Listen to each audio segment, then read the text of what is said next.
Hello, my name is Shayne Larango, and this is my friend, that connection that don't know too well, Cecily Saylor.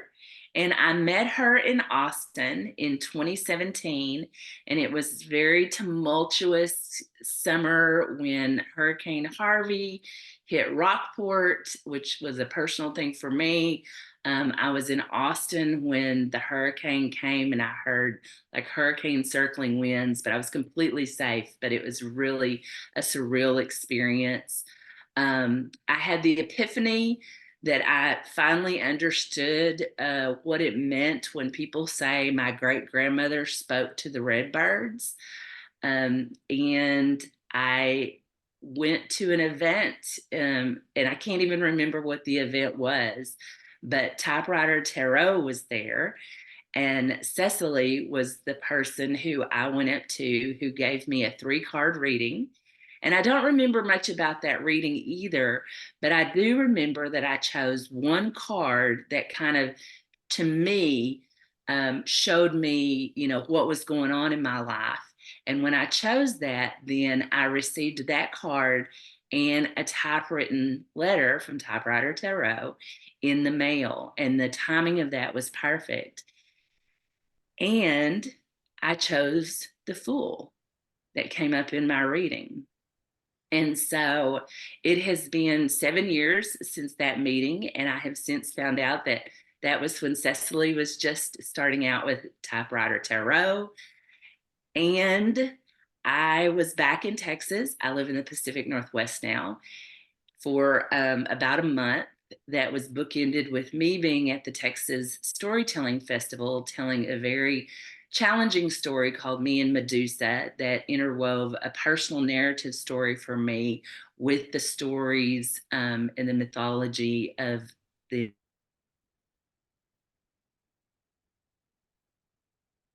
moment for me. And then it ended with the eclipse, which was, interestingly enough, when I had met Cecily. And I was sitting at DFW Airport, and I had missed my flight, and I was sitting on standby for another from this really interesting trip that I had. And I saw in my Instagram that I had won Cecily's new book, Oh, you colored it. Oh, The did you Tarot. win the colored copy? Or that's right. No, I wanted the blank copy because I wanted to color it You myself. colored it. Okay, good. Okay. I won the blank copy, and this is what I did, and I It's just, beautiful. everything about it just sang to me. And I started a series on my YouTube called Divine Meeting, and I believe that there's another redhead. Yes. So I believe like Cecily is one of my divine meetings. So Cecily, thank you so much for being here and Thank talking you. to me today. Yeah, thank you for having Yeah. me. I'm excited to talk with you. And yeah, it's super cool that I encountered you at the very beginning of this project and have kind of bumped into you here and there and stayed in touch in different ways over 7 years. And you still want to see what I'm up to. So that's a good, that means maybe I'm doing something right. And this is Queenie. Um, we have a very codependent relationship. So I guess she wants to be on this interview. And I think my internet is Hello. acting up. Yeah. Can you hear me? Yes, I'm sure she does. And with the name like Queenie, yes. Hello. Yeah. Oh. She needs Yeah, to. I have followed you. I resonated with you right off the bat. There were things that happened in relationship to the Fool card. I literally wanted to make a T-shirt with the full imagery on the front and just wear it around like, people, this is where I'm at right now. But I feel like that's also a constant thing too. And I will say this, I got your card deck. Now I'm looking at, Mm, so yeah. Typewriter Tarot. And it is this beautiful deck of poetry. And it has resonated with me so much as well. So I do feel like I'm connected to the way that you express yourself, and that you're a creative writer too. Yeah, that was my background primarily, or the thing that was kind of like the ache, the yearning I had since I was a kid. And in college, I don't think my university had a creative writing program for undergraduates when I was there. Or if they did, I was like too ignorant to figure that out. And I started working for the school newspaper and went into journalism and started that way, and then did a creative writing MFA program later, and came out of that and worked in creative writing nonprofits, and stayed in community with a lot of writers and really thought about how creative writing could be more accessible to more people, to kids, to older folks, to sometimes those folks with disabilities or folks in subsidized housing communities, because I had been in academia where creative writing is much more of a kind of insular practice, and there's some kind of like a big bar you have to clear to get into those spaces, compared to just like, but creative writing is for everyone. And then when I discovered tarot, you know I guess, yeah, like 8 years ago now, or 7 years ago, I really started Typewriter Tarot very soon after I had this powerful encounter with tarot. But maybe foolishly, very much a fool moment. But it really spoke to me as a storytelling device, and as someone who worked with writers and really understood the power of story. I realized tarot was basically a technology, a very ancient technology for crafting stories, for like imagining, seeing the stories of your life. Or also, I saw it as a really powerful tool just to support creative people in coming at their work from a different angle, because the visual component of tarot really helps us kind of circumvent the gridlock we can find when we're really in like language mode. So yeah, I saw, as soon as I encountered it, I was like, this is really important for writers, and I hope more writers could discover it as a like medicine, as a support for the kind of work they're doing. Yes. And I would describe myself as visual way before language, like, Yeah. written or oral or anything. And then I'll also say, like, my first language is energy, second language is visual, third language is this attempt at English that I make. So, yeah, it's a Yeah. very valuable tool. What was your encounter with tarot? Did it Was it benign? Did it hold any preconceived notions? Was it a fresh approach? What? And I ask that because of my background, as being raised in a very um, restrictive um, place for your curiosity or exploring or learning new ideas and ways. So it was very taboo for Yeah. me to approach, but I have my own story about how it came into my life and went, hello. Yeah. Um, yeah, I know that's true for a lot of people, and there's a lot of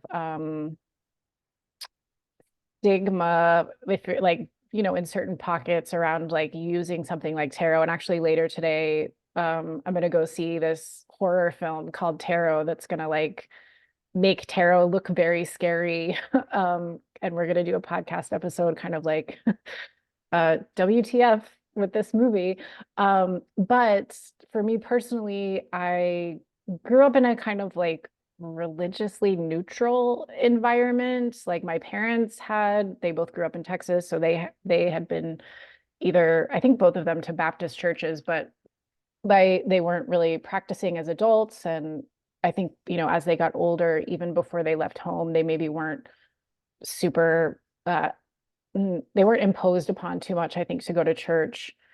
And I was always interested in like ghost stories and like mysterious kinds of things. I read a lot of ghost stories when I was a kid, and I liked mystery novels when I was a teenager. There were some books like Christopher Pike books that were both racy and they had like astral projection in them, and I like loved those books. But there wasn't really like I didn't have any sort of community or mentorship around engaging with that kind of mystical element. So it just kind of stayed like yeah, like something in the field of my uh life, but not something I went deeply into. And I think connected to that in a way was probably this like spiritual appetite. I think I wanted some way to conceive of spirituality, even if I explicitly didn't understand that. And in the absence of that, plus like other things in my upbringing, alcohol became like a big part of my life over a period of years and became very problematic and disruptive and um, made life very like hollow for me up to a point. And I'm sharing this because quitting alcohol was the thing that became a context for tarot to come after that. And so, and also I think because like, you know, we call alcohol spirits. And I think there was some part of me, you know, it also helped me deal with like social anxiety to a point in some cases. And then I think it also replicates this feeling of transcendence that I think we're looking for in a spiritual practice, even though I didn't think about it in that way at the time. This is probably too long an answer, but I'm getting there. So in 2016, I quit drinking, and one of the best decisions, like it, I believe it saved my life. And then it was about like a year and a month later, or maybe exactly a year later, that I had this encounter with tarot. And I had actually had a tarot deck. I don't remember where I bought it or like why I chose to get it, but I never used it. And it was in like my office closet for a long time. And I kept holding on to it, but still, you know, sometimes I take it out and look at it, but I was like, I don't know what to do with this. Then my boyfriend at the time moved in with me, and I had a small house, and he had more stuff than I thought we should keep. So we kind of like went through it, and he had a tarot deck that was zombie themed. And I was like, we definitely don't need to keep this. Like, I don't even use the deck I have. So was like, why don't we give this to my stepsister? I think she's really going to be into it. So I was in the act of like trying to get rid of a tarot deck. And while I was with my sister and giving her the deck, which she did want, I was like, let's do a reading. And so we used the like a spread. It was like had something to do with love, and she was going through some romance troubles. And we did the spread, and the cards were just because I knew her so well, and the cards were just so accurate. I was like, this is blowing my mind. And when I quit drinking and started like really healing and like really going to therapy for real for the first time, and also I was going to AA at the very beginning because it was available and it was free and it was like all over town. And I think it was like the one way I could sort of keep myself in this mode of change. Um, there I really like you know, in those rooms people are sharing their stories, and that really like helps you kind of stay with what you're trying to hold on to. And so after, I just felt really supported as I made this really difficult change that I never could have imagined making. And so I really wanted to like be able to pass that on and sort of show people like transformation is possible. I had been someone who thought like my life was stuck and was always going to feel this way. And then I realized, oh, I can feel differently and there is a different life available. And I wanted to just like let people know that. And I thought about going back to school for therapy, but then I had this encounter with tarot and I was like, this is what I can use to have conversations with people. And so I started learning it. And then, like I said, I started Typewriter Tarot shortly after that, probably a little too prematurely, but I think it was kind of a divine, like, it was like, oh, you made it a year of sobriety. Here's your next assignment, is what it felt like. So I just went all the way in.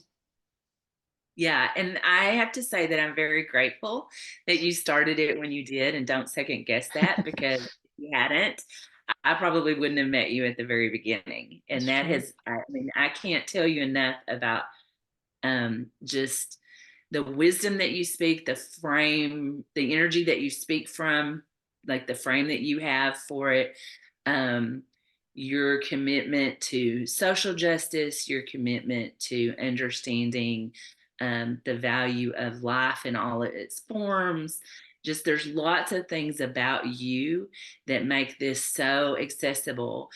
It was the same way for me when I had at first approached the tarot deck. A very, very good friend of mine, and there's a big, complicated, deep story, but basically for her birthday, she wanted me to go to a shop and buy a deck and give her a reading. And I was like, I don't do this right. And she goes, you do. Like, I don't know how to tell you that you do, but you do. And it wasn't about tarot as much as it was about my connection to something higher. And I was in a phase of my life where it was just like I didn't care what people had told me in my past about things, because I had found so many of them were lies. So I was very curious, and I was, willing to take that step. And it was very phenomenal to me how that I was just intuitively reading cards, and I knew things that I was hitting things. I was, really, it was a powerful experience for me. And it was not just with the girls that were all together for the girls' weekend for the birthday, because we pulled this random guy in for me to give him a reading. And he was like, how do you know this stuff? And I'm like, I have no idea. Like, I have no idea. But the cards like spoke to me. And there was interesting too, because in my past, like I said, in the Protestant church and religion and everything, there was also like a technique that I was taught where you take their book and you open it up to a random page and put your finger on it, and it speaks to you as if it is a higher power talking to you as well. Um, and so there is that concept that's also in that world, but it's very narrowly constructed to benefit, certain people in the writing. And what I found with this, especially with the Smith Rider Waite, the deck that was illustrated by Pamela Smith, is that it is more universal. It is more open to all aspects of the world, even though her worldview was fairly narrow at the time. Like it was meant to expand. And then so many tarot decks right now that you see that are coming out with their people's own interpretations of the visuals, I think are amazing because it speaks to you in a whole lot of different ways. So and I have a very narrow collection of tarot decks, and they all have a big story about them and why they're together. Mm. Um, so, but I was very curious then how you go from, and I don't know if you started with one deck or how you started from that to creating your own deck to then creating your own kind of journey of self-discovery through the tarot like you've done. I'm going to show it again with this beautiful, amazing book that I won, and I'm just feel so blessed to share it. I'm just going to Yeah. share it side by side so people can see like before and after with your beautiful coloring job. That's awesome. Well, that's the first thing I felt like I had to do was color the color. And like I said, I'm very visual. So this Yeah. was like I had to make a visual connection to it. And then I also have like other little things, Oh, like you pulled nice. a card for me. It was Yes. that Six of Swords, and you told me that it was a journey too. And so that's in here. And then at the back is the letter that you wrote. here. Oh, So I just started putting this together as just like this is going to be like a little kind of a suitcase in a sense. Like it's going to be packed full of wonderful and magical things. So talk to me about your process of going from this one deck in your closet to kind of where we are now. yeah. Thanks for that question. Well, so the Mystic Messages came first. Those are the tarot poems. And that started one year I decided to get a booth at this writers conference that I had previously attended as a writer, or maybe like an aspiring writer. So like in graduate school, this was a conference everyone knew about. But also like very established writers attend this conference. It's the Associated Writing Association of Writers and Writing Programs Conference, AWP. And so I had been multiple years in that like hopeful writer position, and then took some time off because most of those experiences were very fraught, and I usually had some kind of emotional meltdown while attending them. Just seeing like, oh my God, there's so many writers out here. How would I ever break through? And like, there's also, yeah, anyway. So there was some time away, and then Typewriter Tarot had started. So maybe it was 20. Oh yeah. Well, I did start kind of, I wanted people to have a written record of their reading. So when I started Typewriter Tarot, that was something that was like what you received was some little written kind of souvenir so that you could look back in time and see how the cards were speaking to you then and how things played out.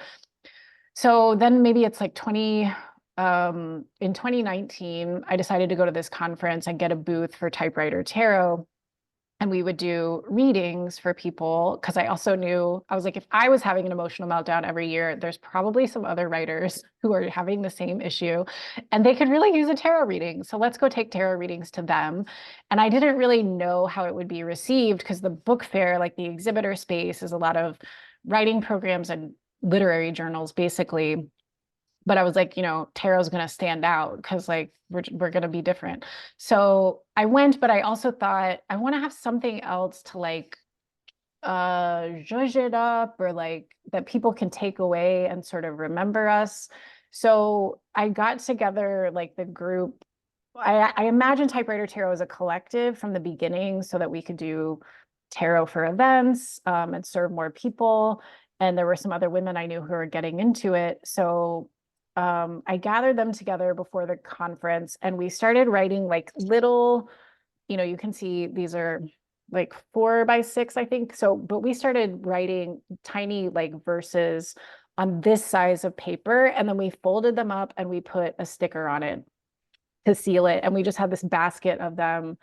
And I think I was charging like $2 or $3 or something. So it was kind of like tarot to go. And I didn't know if people would want that, or, but we were all gone. And I was like, oh, okay. So then I was like, these need to evolve. So then I started writing more, I started imagining like a better, nicer version, and wanted this size, and started making longer poems, though they're still short.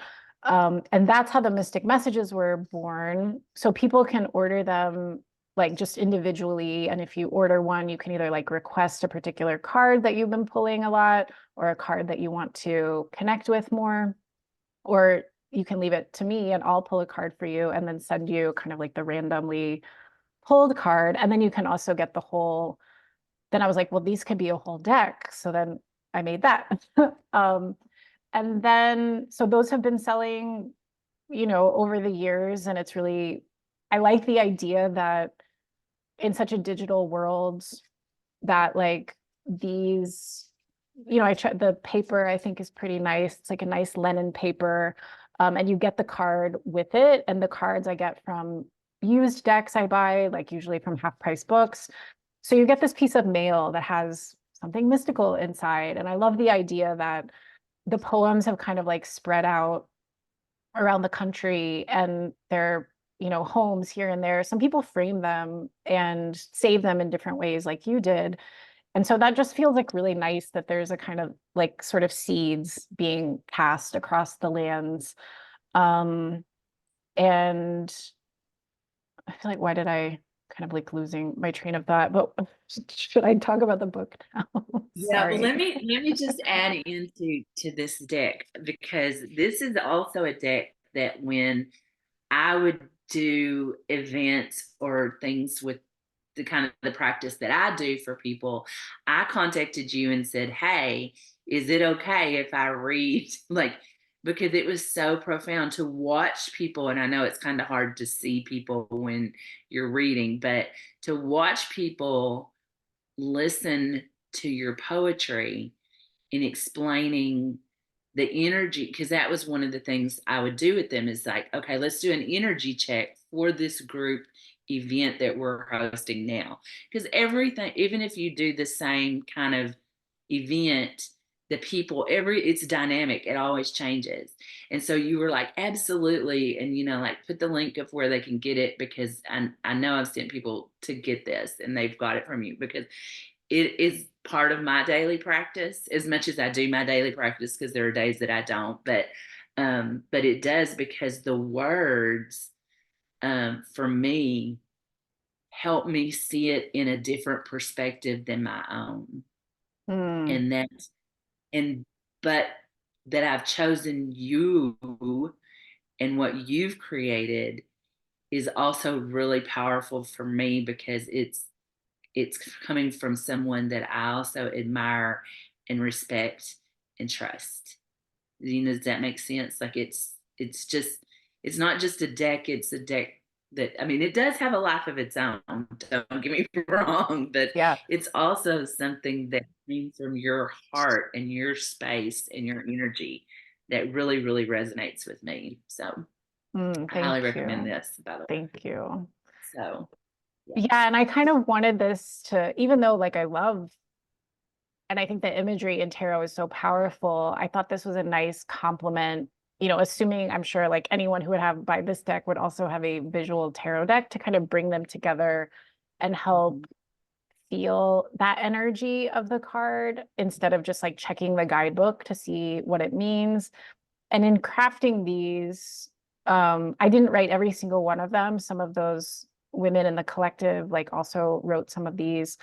But we wanted to convey like there are scary cards in the tarot, or cards that people like get nervous about. Some that's like the cards you see that they can make the horror film about, and that like religious institutions could say like that's devil shit. Those scary cards are actually nice teachers. Like every card in the deck is really there to support you and guide you. And the truth of the matter of life is like there's hard shit that happens.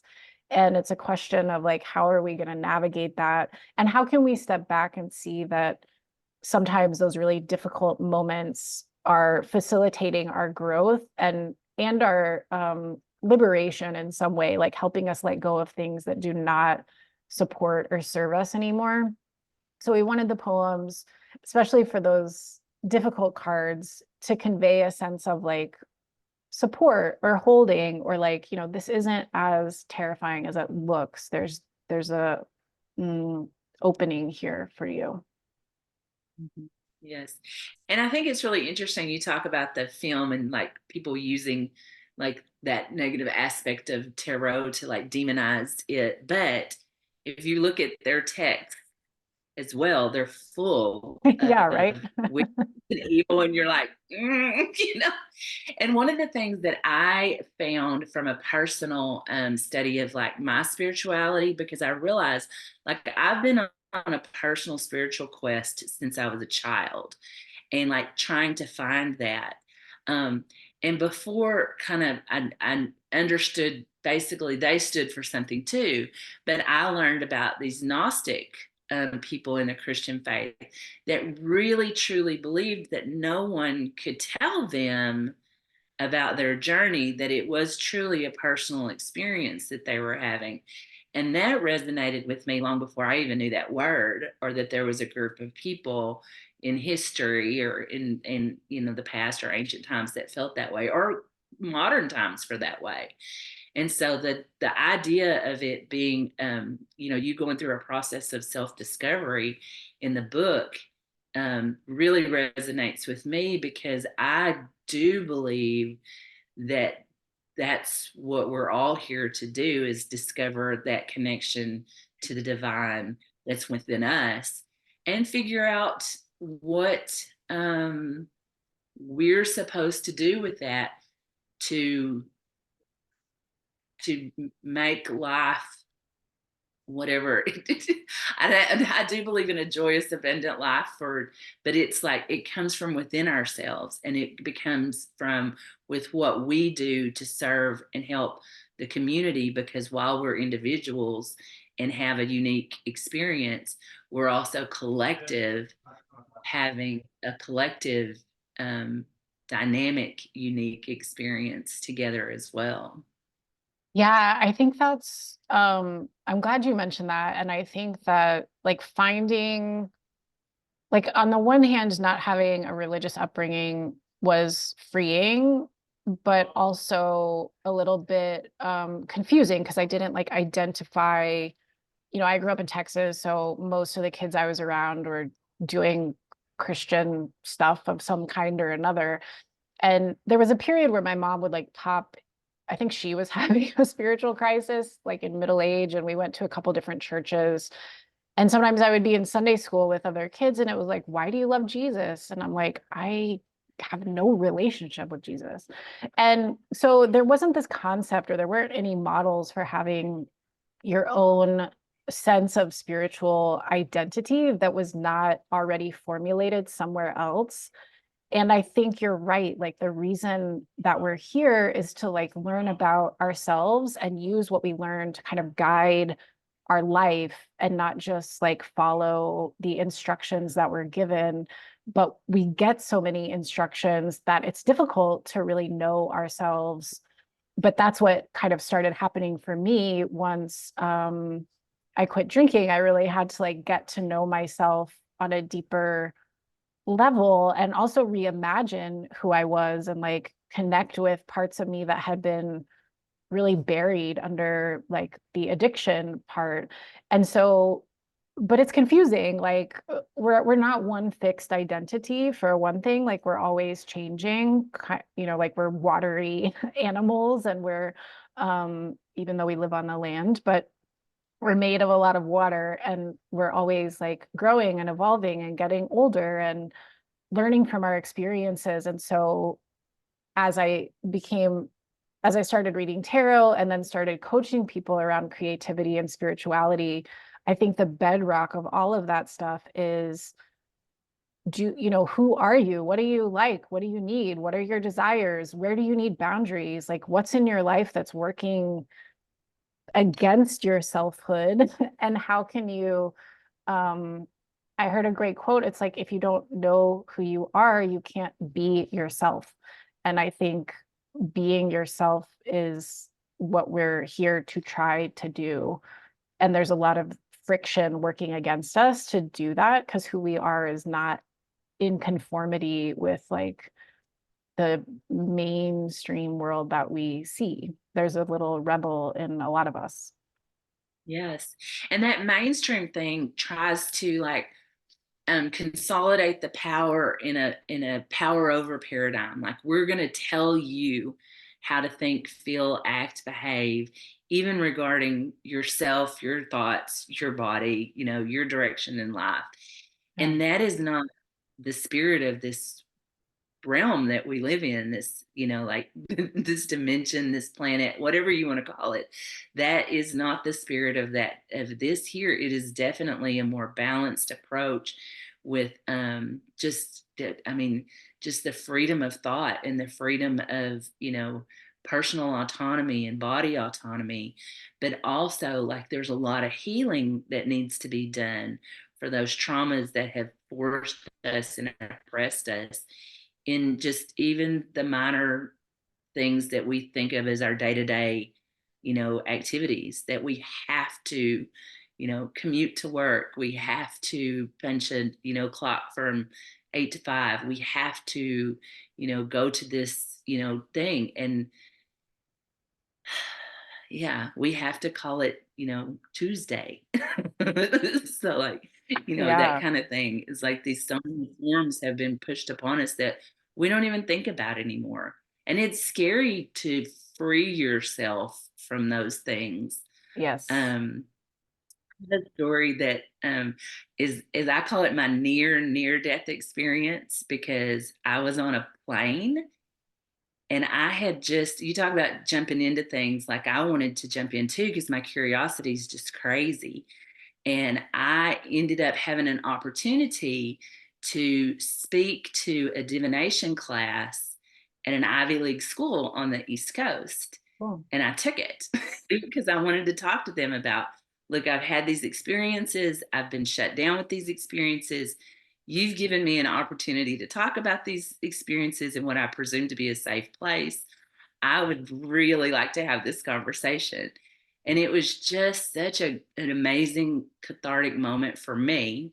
I was really sad because I offered them readings after the class and not one single student took me up on it. And I thought, okay, they might have been busy, but where's the curiosity, even in effort education? But anyway, I had this weekend, and a friend of mine called, the friend who introduced me to tarot called and said, you need to make sure that you're doing everything you want to do this weekend. She goes, I don't know why, I'm just telling you this. And I said, okay.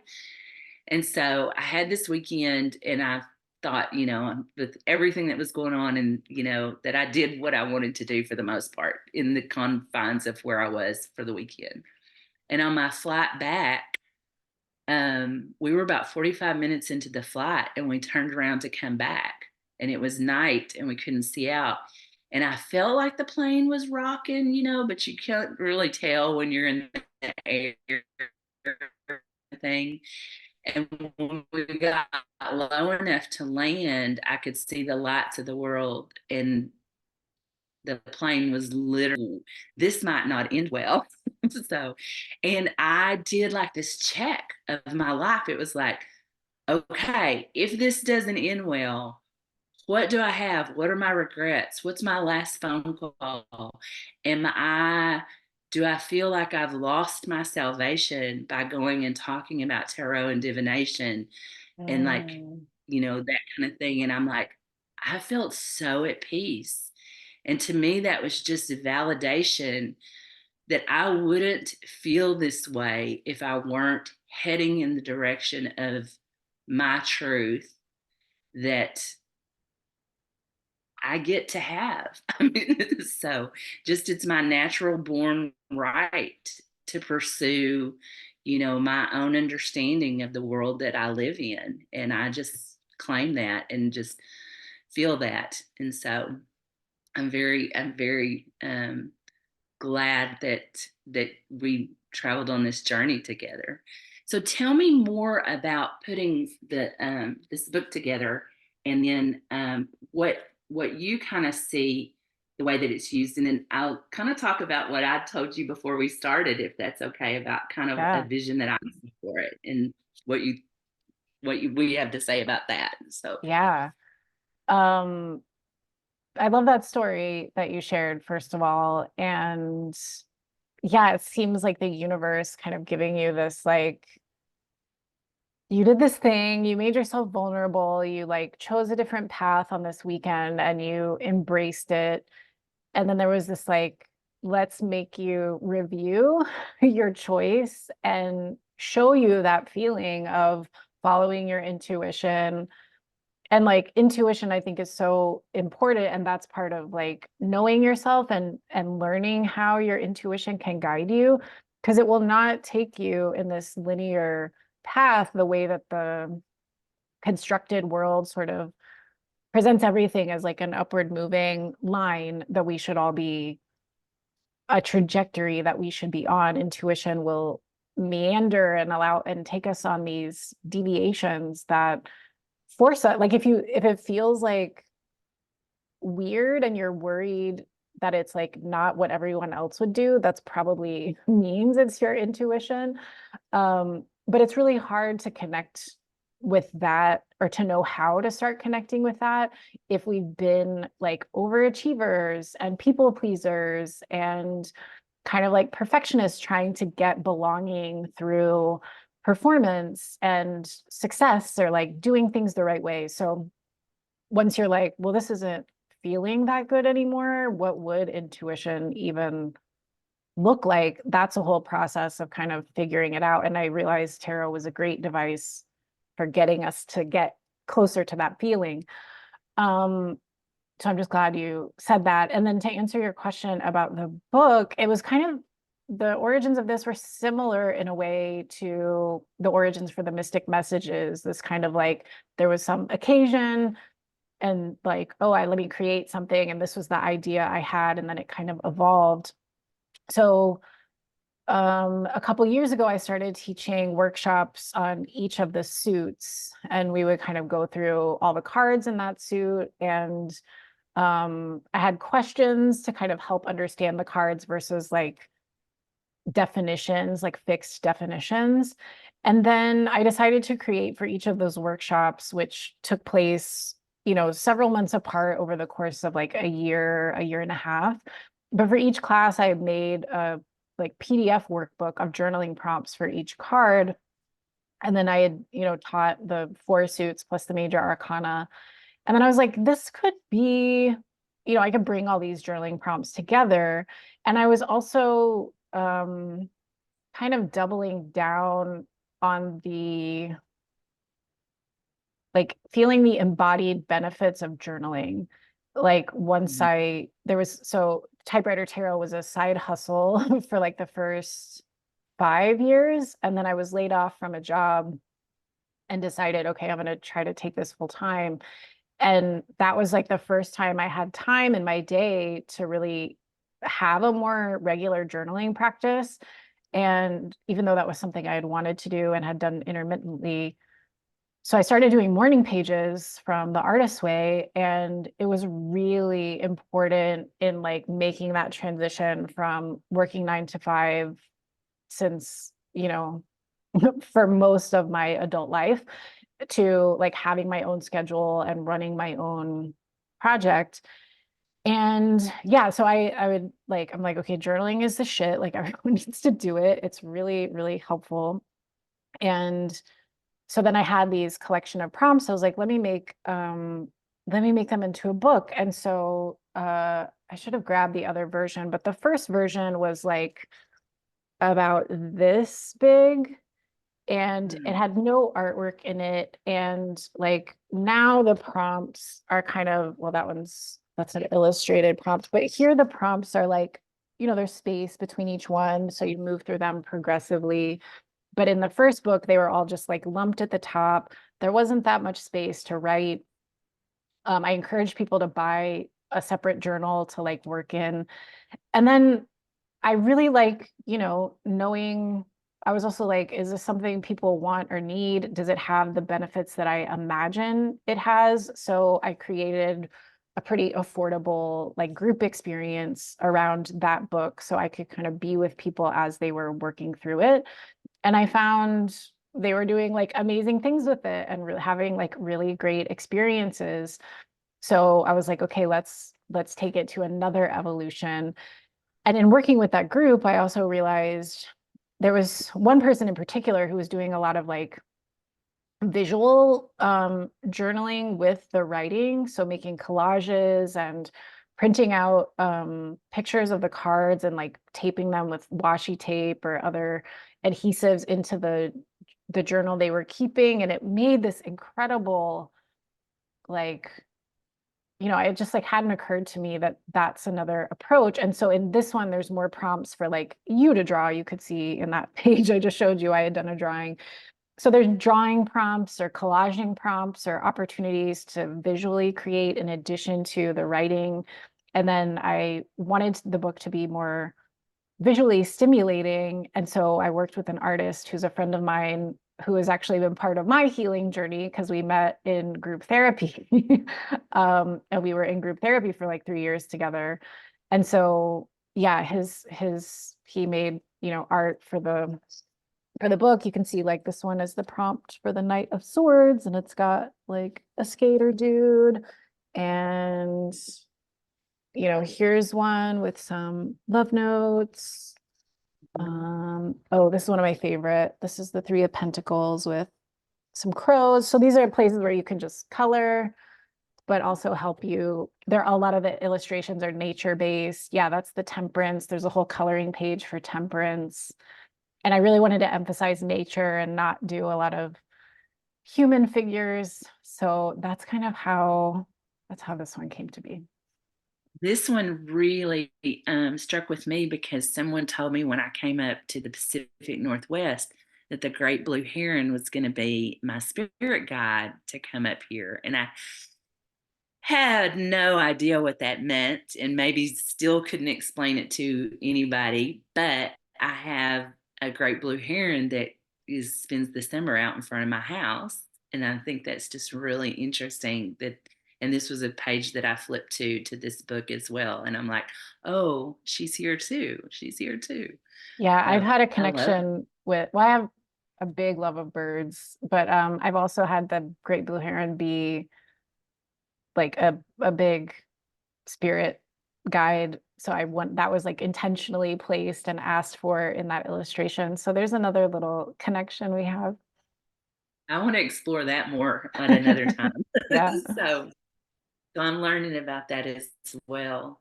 Well, yeah, the pictures I think are really fun. And I mean, to me, the book, like it combines so many things. It combines the adult coloring books, but it can, yeah, already taped things in it. The scrapbook, the notes you write, to kind of to yourself, like the margins that you would write in the margins and things, but there's space available for it.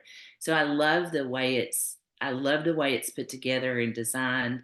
I love your icons to help you move through the book where you've got the cups and the pinnacles and the swords and stuff in the corners so you can flip to see the division of that without a lot of extraneous things and just that the way that it also leads you to right outside of it as well, like it doesn't have to be contained, but there's just so much in it. And the paper, I wanted to tell you, like I love, like all my pens so far that I've Oh, used good. write so beautifully on this paper, so That that was a that consideration for sure. Yeah. mhm, Yeah. And I just want yes. to add that the journaling prompts, I think journaling in a like free form way is really wonderful.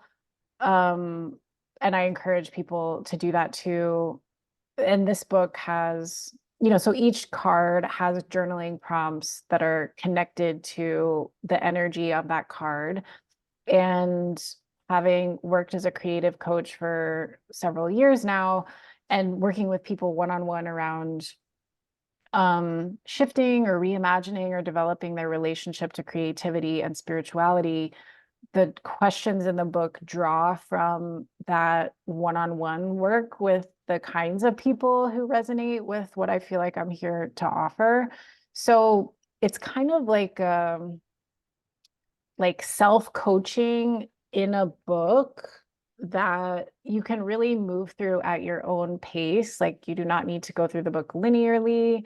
A lot of people will draw a card for the day and like go to that prompt. And there's also I really encourage people to like take it at the pace that works for them. Some of the self-inquiry is, like will ask you some questions about yourself that you are not probably going to think of on your own. They're not meant to be confrontational, or they're not meant to like activate your deep trauma. They're just meant to like help you see yourself from a lot of different angles. But I encourage people to just go at the pace that you can. You don't even have to finish one prompt in one sitting, and sit with things, like let them digest, or take what you're finding out to your therapist, or join the Creative Magic Collective where there's lots of support.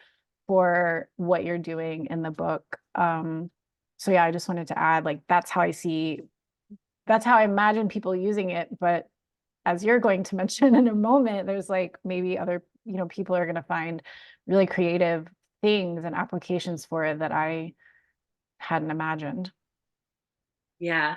So one of the things too that I feel like I needed the permission, but I don't know from whom. And so I'm going to offer it, but you don't need permission from me. And you don't have to answer every question. You can let it sit, you can let it ruminate, or Yeah, you can pass. Like, it's not this is definitely something for you and where you're at. This is not a measure of anything except for, right. just curiosity and self. And it can be for whatever intention that you have. And so, Yeah. like, I'm in a phase right now where I literally need to have more fun, and I literally need to have more community. And so when I was getting this, I thought about this, and I thought about, okay, well, first of all, I want it and I didn't buy it. Like, there was something to that for me that automatically made it bigger than myself, for the book. And like I said, the first thing I had to do was color it. And I just love it too. I think it's so beautiful. And I have like Yeah. very specific things that I could talk about. Like, that a lot of it just came organically, but some of it was like, no, I'm coloring this color, or I am choosing this to stay white. Like, I really wanted the mouse to be white.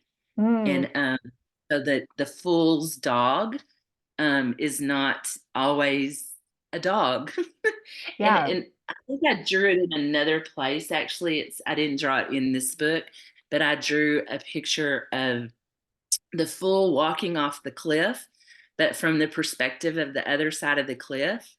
And you get there and you realize that it has steps and handrails, and Nice. and you're like, wow. And the journey spirit with it was a white python. Oh, cool. So, and that just came out. That's just the way. I mean, I didn't sit down with the intention of drawing that thing, but that's the way it came out. And so a Yeah. lot of the things too that even, um when people have used, or when you hear the story of tarot, it doesn't always have to be what you've been told. Right. It can be anything that you want. Um, so I thought, and I really don't know practically how to go about doing this. So this is organic, and I'm putting it out there. But I had the vision of sharing this book, and the kind of the analogies that I have for it right now would be like the movie or the book, The Sisterhood of the Traveling Pants, where this book becomes the pants that go from place to place. Another analogy that I have is Flat Stanley, where you send Flat Stanley to somebody and Flat Stanley has an experience. And then ultimately, I would love to see this book journey, on a kind of fool's journey that I'm creating, to people who are interested. And I don't want to have a lot of rules, but if it's you pull one card, two, like whatever you feel led. And when you feel like it's time for it to go, because I really would love us to like really focus on our intuition and what's the spirit of this project is leading us to do, the people who want to collaborate with it. Then you send it to the next person. And then when it's full, and whoever's got it and decides that it's full, if there's no place else to write, and, whatever kind of thing, that it then comes back to me. And I want to create something be beyond it, with what's collected within the pages and what people are willing to share. And so I've kind of started writing out, like whatever that would be, the mission statement, the prospectus about what it would look like. But also, I'm like, I don't want to have a bunch of rules. I just put my address and like pass it back when you get done, because I have a plan for when it's finished. And so I also want to put that out there on my channel, that I'm going to put this on my YouTube channel and on yours, to see if anybody's interested in putting their name on the list, or and how we'll go about, sending it around and letting it be filled with and open to read by everybody. So what you write in there, you may understand that somebody else will read it and share, and it'll be an important part of their life.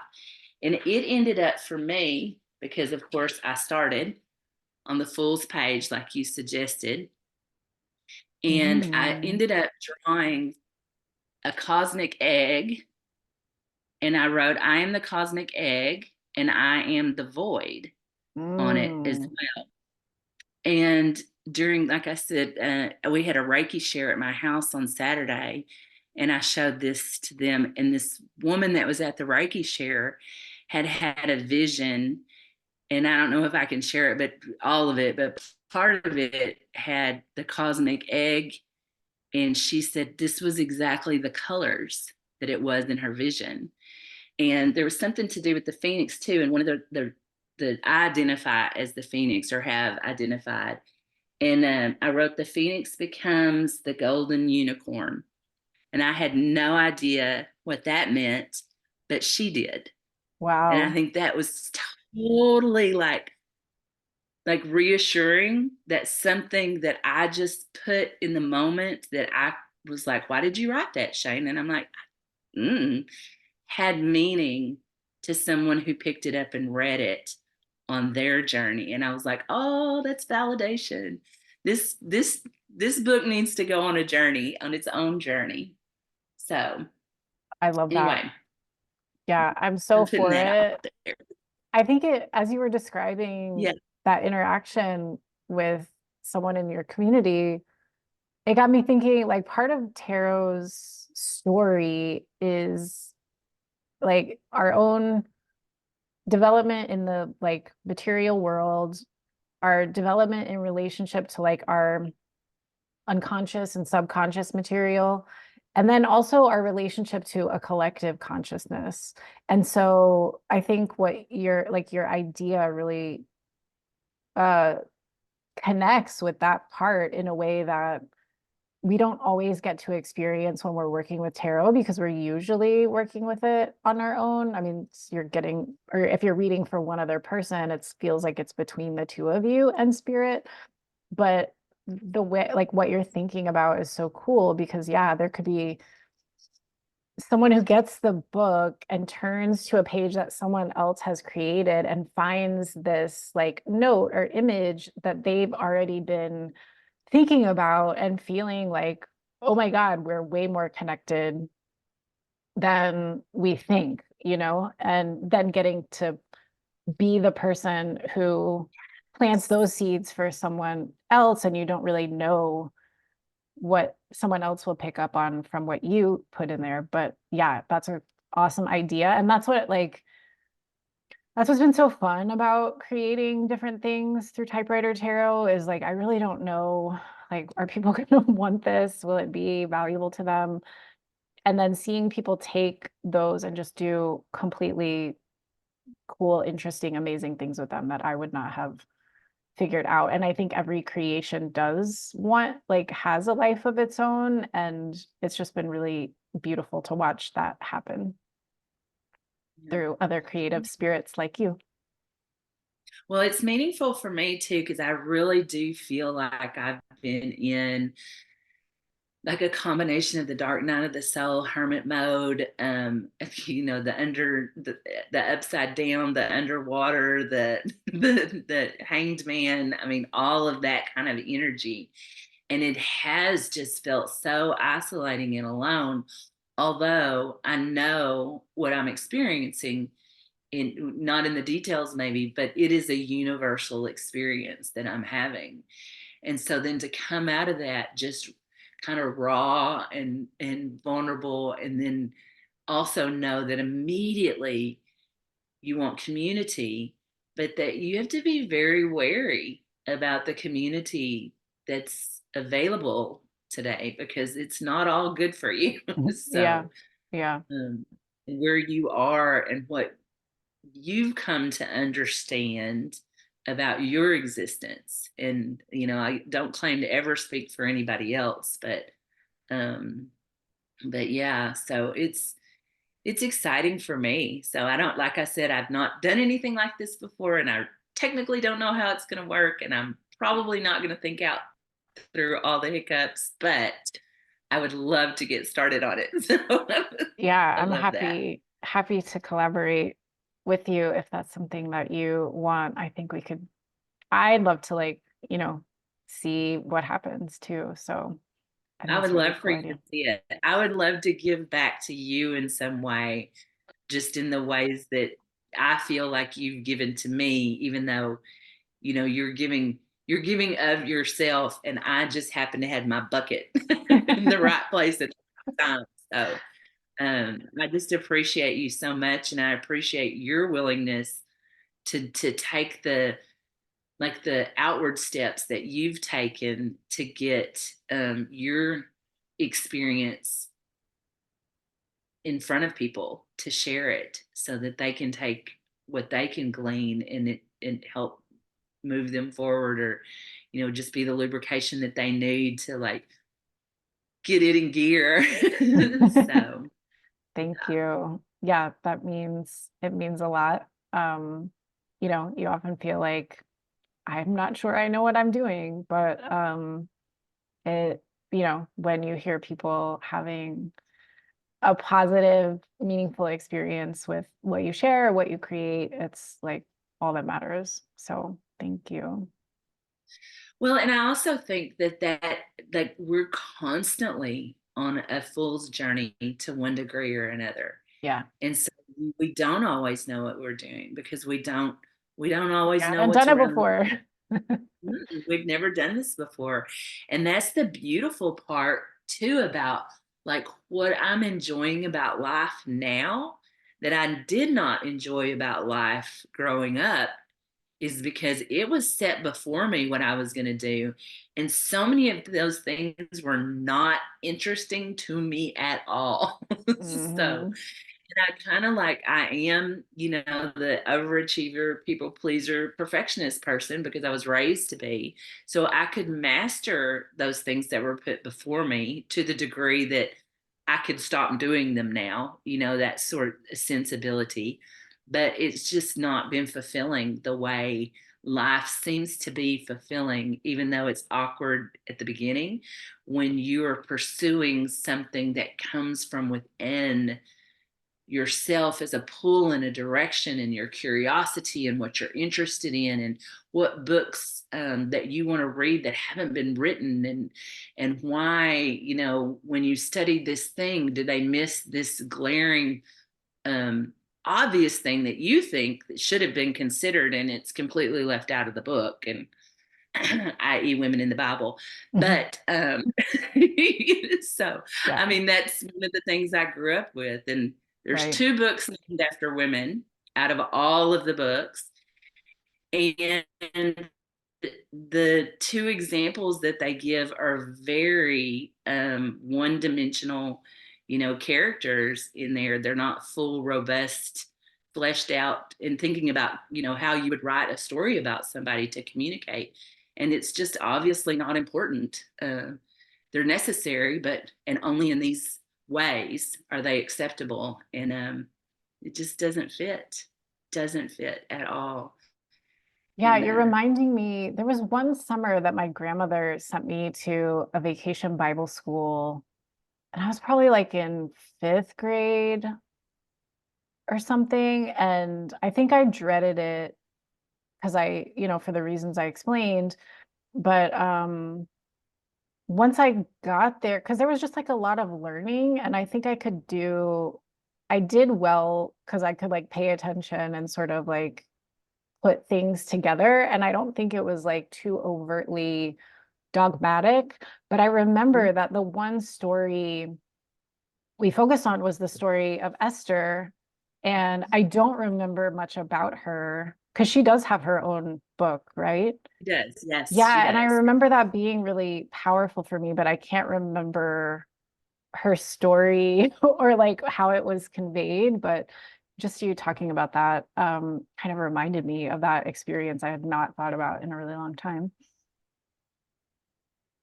Yeah, she is. She's a very powerful woman, but she is forced by her people, in a sense, to be a concubine of the king to save her people. And Mm, so, and granted, I see that connection, but that's Esther didn't get to choose Esther's life, yeah. you know, and that was granted the circumstances of the day, but those circumstances don't even need to exist. I mean, because the Right. concept of just everybody getting to make their own decisions about this precious life that they have here. So, but yeah, I actually um, had a creative project that I wanted to do with the story of Esther, and she is an amazing woman. So I will say that too. And Ruth is the other Yes, yes. story book. And she again she's the story that she leaves her people, Mm, completely abandons for Naomi's people. And so okay. that's an interesting juxtaposition too of Yeah. these women and the roles that women can play in this society that was created for them, but not with them in mind. So to kind of press Yeah, our and that own. makes it seem like they're mainly used as objects or examples Yes. in this very male story of like you either Mhm. sacrifice and like do the patriarchy thing, or you leave and Mhm. you're a You crap give up woman. Yeah. your yeah, yeah, yeah. There's some, and there's other women that are mentioned that do different things. But yeah, about the powerful, the queens, and now, but those are the two that get their own books. And out of, I don't know how many there are. How many books are there? I don't know. There's, Don't ask me. oh, I should know this right off the top of my head after all my years of schooling. But I have graciously forgotten. Thank goodness. Like Yeah, some of that's, yeah, cleared up some brain space for me. there you So go. yeah, yeah. Well, this has been just such a lovely conversation. And again, and I'm just gonna have to tell you, it's like an imagery of you that I see in my mind when I see you is kind of the conceptual of the Little Prince, except Hmm. you're a boat and Cecily Sailor. I just Okay. see you in the little boat, and that Okay. you go around to the different places and meet different people and like connect, and like so you travel the world, but you're not alone. So I just that's how I visualize you in my mind when I say your name or think about you. Thank you. I'm getting a little teary. I really, really appreciate that. And thank you for having this conversation with me. And yep, there's a tear. And engaging with the work and having your bucket out there to catch it and share it. Now I'm sputtering. So you really got me. But yeah, thank you so much for taking the time to talk with me about this. I really appreciate it. Oh, the feelings sound mutual. I'm so glad that I get time with you. So yes. Well, thank you. This is gonna be up on each of our YouTube channels. And then we'll see what comes out and if there's more. So Yeah, I yeah. love it. Thank you. Arrivederci.